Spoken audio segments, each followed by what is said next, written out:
UPPCS prelims मुख्य परीक्षा, RO prelims मुख्य परीक्षा, टेस्ट सीरीज, आंसर राइटिंग और अन्य विभिन्न कोर्सों से जुड़ने के लिए नीचे दिए गए व्हाट्सएप नंबर पर संपर्क करके जुड़ सकते हैं। प्लेलिस्ट वीडियोस की बन गई हैं, आप लोग रिवीजन जितना हो सके कर लीजिए। निम्नलिखित में से कौन से आंदोलन प्रकृति में पुनरुत्थानवादी था या थे? तो पुनरुत्थान मतलब जो रूढ़िवादी परंपराओं को फिर से, जो पतन हो गया हो या कमियां आ रही उनमें, फिर से उनका पुनरुद्धार करना, फिर से चालित करने के लिए जो आंदोलन चले थे। दो तरह के आंदोलनों की प्रकृति देखी जाती है, एक सुधारवादी, दूसरा पुनरुत्थानवादी।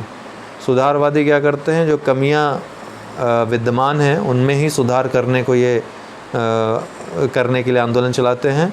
पुनरुत्थानवादी क्या करते हैं, पतन हो गया और उसको पुनः जारी रखना चाहते हैं, जिस चीज़ का पतन हो गया है, ठीक है, उसी रूप में जारी रखना चाहते हैं। रूढ़िवादिता के समर्थक होते हैं, पोषक होते हैं। तो इसमें अहमदिया आंदोलन, देवबंद आंदोलन, अलीगढ़ आंदोलन में से कौन? केवल एकमात्र जो है देवबंद आंदोलन दोस्तों, अर्थात ए वाला राइट आंसर है, ये पुनरुत्थानवादी था। बाकी अहमदिया और अलीगढ़ आंदोलन सुधारवादी आंदोलन थे। तो विकल्प 2 इसीलिए सही है। देवबंद आंदोलन मुस्लिम उलेमाओं के रूढ़िवादी वर्ग द्वारा पुनरुत्थानवादी आंदोलन के रूप में संगठित किया गया था, जिसका दोहरा उद्देश्य मुसलमानों में कुरान और हदीस की शुद्ध शिक्षाओं का प्रचार प्रसार करना और विदेशी शासकों के विरुद्ध जिहाद की भावनाएं बनाए रखना था। विकल्प 1 और 3 सही नहीं है, क्योंकि अलीगढ़ अहमदिया आंदोलन की प्रकृति सुधारवादी थी। अलीगढ़ आंदोलन मुस्लिम एंग्लो ओरिएंटल कॉलेज अलीगढ़ के मुस्लिम बुद्धिजीवियों के बीच एक उदार और आधुनिक प्रवृत्ति के रूप में उभरा था। इसका उद्देश्य भारतीय मुसलमानों में इस्लाम के प्रति उनकी निष्ठा को कमज़ोर किए बिना आधुनिक शिक्षा का प्रसार करना था। 1889 में मिर्ज़ा गुलाम अहमद ने अहमदिया आंदोलन की नींव रखी थी, ध्यान रखिएगा, पूछता भी है। यह उदार सिद्धांतों पर आधारित था। इसने अपने आप को मुस्लिम पुनर्जागरण का ध्वजवाहक बताया और जिहाद का विरोध करते हुए ब्रह्म समाज की भांति समस्त मानवता के सार्वभौमिक धर्म के सिद्धांतों को अपना आधार बताया। तो ये दोनों सुधारवादी थे। हालांकि बाद में स्वरूप कुछ गड़बड़ हुआ इनका, रूढ़िवादी स्वरूप में ये बाद में आते दिखे, लेकिन इनका स्वरूप मूलतः जो है सुधारवादी ही था। तो केवल ए वाला, मतलब केवल दूसरा वाला राइट आंसर है, देवबंद आंदोलन। डॉक्टर BR अम्बेडकर के संबंध में निम्नलिखित कथनों पर विचार कीजिए।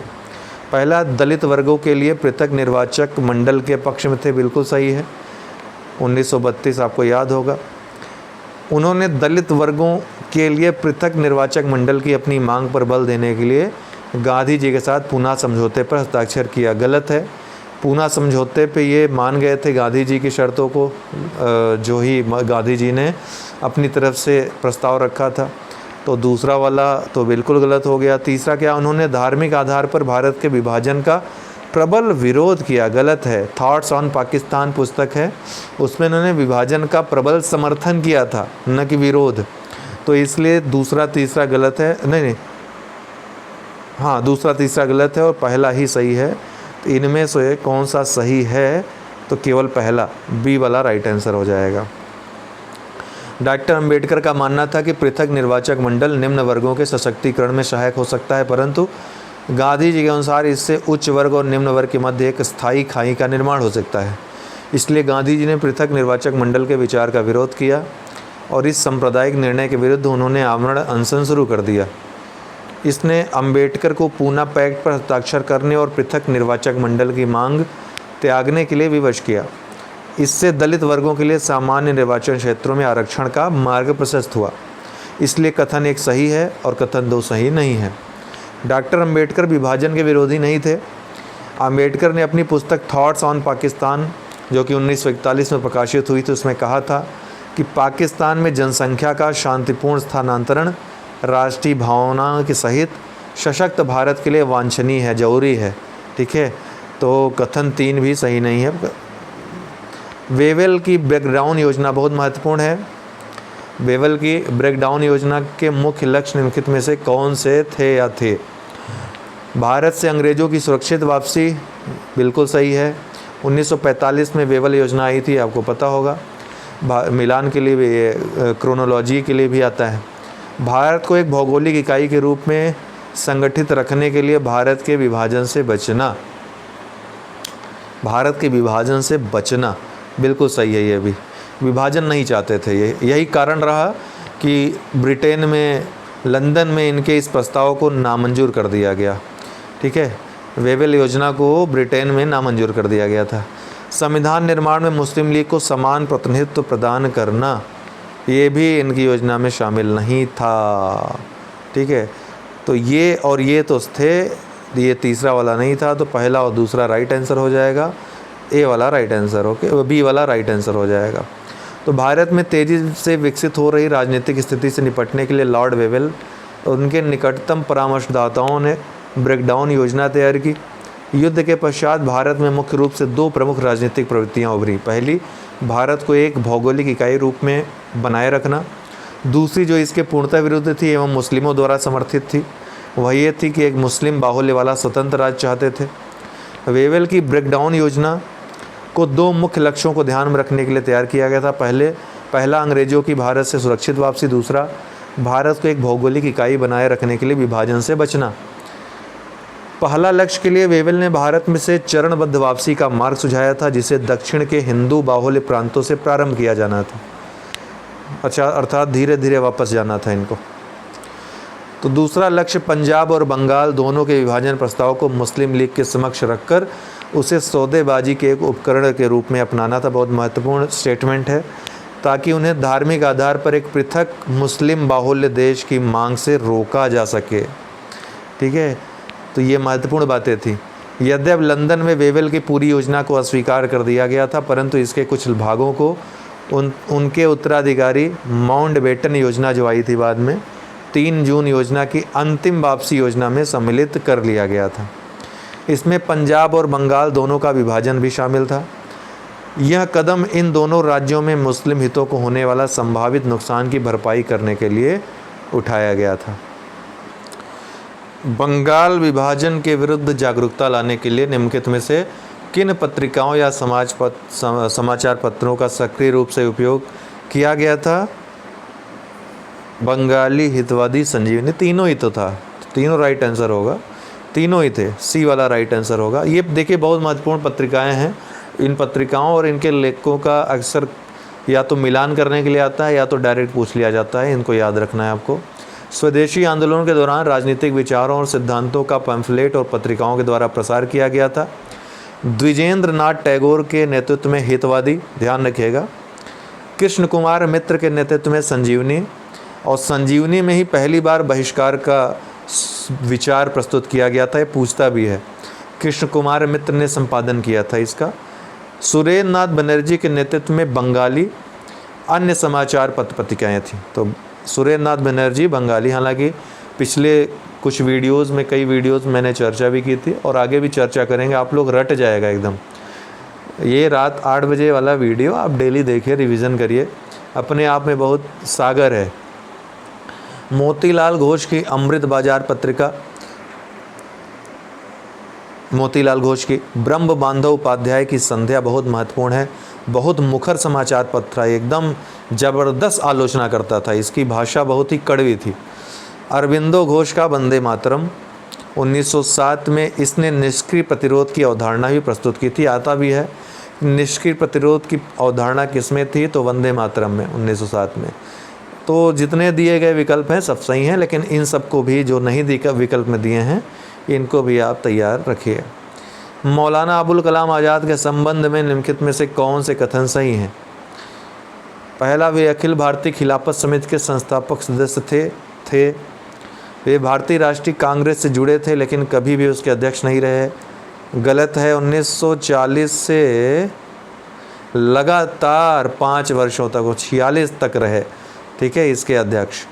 ठीक है, तो दूसरा वाला जो है गलत है। तीसरा है, 1947 में गठित सरकार में उन्हें शिक्षा मंत्री के पद पर नियुक्त किया गया, ये बिल्कुल सही है। तो 1 और 3 वाला राइट आंसर है। इनके बारे में थोड़ा जान लेते हैं जीवनी। इनका जन्म कहाँ हुआ था, तो मक्का में हुआ था। इनके पूर्वज 1857 के विद्रोह के दौरान वहाँ बस गए थे।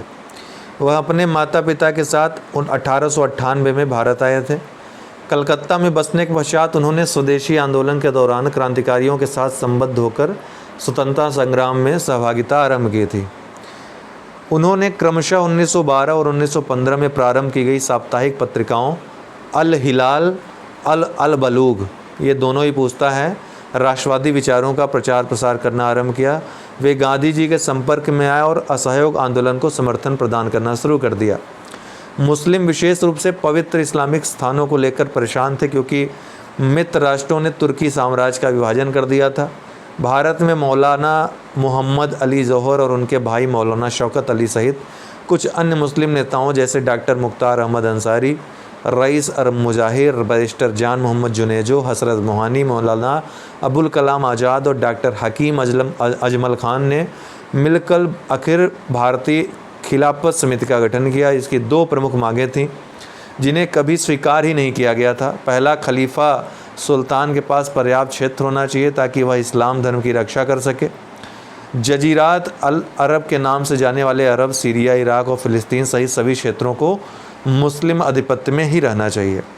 1923 में उन्होंने दिल्ली में कांग्रेस के विशेष अधिवेशन की अध्यक्षता की और वह सबसे कम आयु के अध्यक्ष भी बने थे। ये प्रश्न भी आता है, ठीक है, कांग्रेस के। तो 1923 में भी अध्यक्षता इन्होंने की थी। 1940 में रामगढ़ अधिवेशन में, ऐतिहासिक चीज़ें हैं सब, पुनः कांग्रेस के अध्यक्ष निर्वाचित हुए। वे लगातार अध्यक्ष पद पर बने रहे क्योंकि आने वाले 5 वर्षों में कोई भी अधिवेशन आयोजित नहीं हुआ था।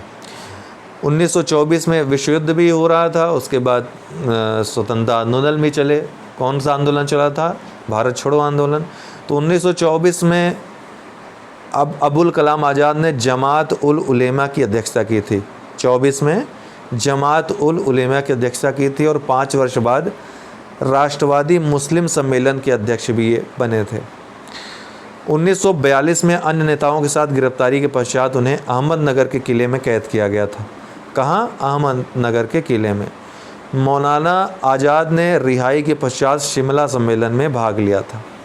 उन्होंने भारत की स्वतंत्रता के लिए 1946 में ब्रिटिश कैबिनेट मिशन के, देखिए ये आता है, वेवेल योजना, फिर शिमला सम्मेलन और उसके बाद कैबिनेट मिशन, ओके, और फिर माउंटबेटन।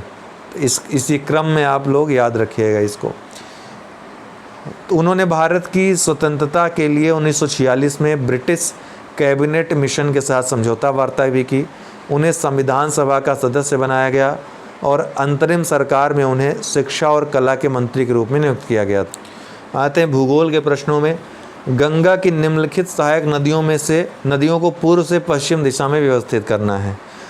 तो सबसे पूर्व कौन हो जाएगा? इधर पूर्व से पश्चिम, तो सबसे पूर्व में कोसी मिलती हैं आकर के, और फिर उसके बाद गंडक मिलती हैं। गंडक के बाद आपकी सोन नदी मिलती है और फिर यमुना नदी आकर मिलती हैं। तो ये क्या क्रम हो जाएगा? कोसी गंडक, कोसी गंडक, सोन और यमुना, अर्थात 1, 3, 2 और 4। तो ये पूर्व से पश्चिम पूछ रहा है ना, तो 1, 3, 2, 4 ए वाला राइट आंसर हो जाएगा। तो पूर्व से पश्चिम की सही क्रम है कोसी गंडक सोन यमुना, ए वाला राइट आंसर हो जाएगा। बिग बैंग सिद्धांत निम्नलिखित में से किससे संबंधित है? पता ही होगा आपको, सरल सा प्रश्न है, ब्रह्मांड के विस्तार से संबंधित। किसने दिया था महाविस्फोट सिद्धांत, बिग बैंग थ्योरी? किसने दिया था? एडविन हबल ने ये प्रमाण प्रदान किया था इसके द्वारा कि ब्रह्मांड निरंतर विस्तारित हो रहा है, ब्रह्मांड का विस्तार होता जा रहा है। निम्नलिखित में से कौन सा, इन्हीं के नाम पे एक दूरबीन भी है, हबल दूरबीन, आपको मालूम होगा। निम्नलिखित में से कौन सा पृथ्वी के एल्बिडो का सर्वोत्तम वर्णन करता है? कई बार बता चुके हैं आपको। एल्बिडो ये परावर्तिता को बताता है, पृथ्वी के सतह की परावर्तिता को, जो कि कितना है? 35%। अर्थात सूर्य की जितनी ऊष्मा हमको मिलती है 35% उसका परावर्तित कर देती है पृथ्वी की सतह। तो ये राइट आंसर होगा सी वाला। एल्बिडो किसी सतह की परावर्तकता या प्रकाशिक दीप्ति का माप है। यह धरातल से अंतरिक्ष में परावर्तित सौर ऊर्जा या लघु तरंग विकिरण का अंश है। हिमाच्छादित धरातल का एल्बिडो उच्च होता है, जिसमें धरातल से टकराने वाला अधिकतम सूर्यातप पुनः अंतरिक्ष में लौटा दिया जाता है। सबसे ज़्यादा हिमाच्छादित जो धरातल होती है वो उसका एल्बिडो सबसे ज़्यादा होता है ना। कल भूगोल के वीडियो हमने बताया भी था कि इसका एल्बिडो निम्नलिखित में से किन कारकों से पृथ्वी पर सूर्यातप में भिन्नता उत्पन्न होती है।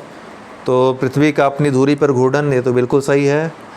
सूर्य की किरणों का आपतन कोण बिल्कुल तिरछी और लंबवत जहाँ रहेगा वहाँ पे ताप ज़्यादा होगा, तिरछी जहाँ होगी वहाँ पे ताप कम होगा।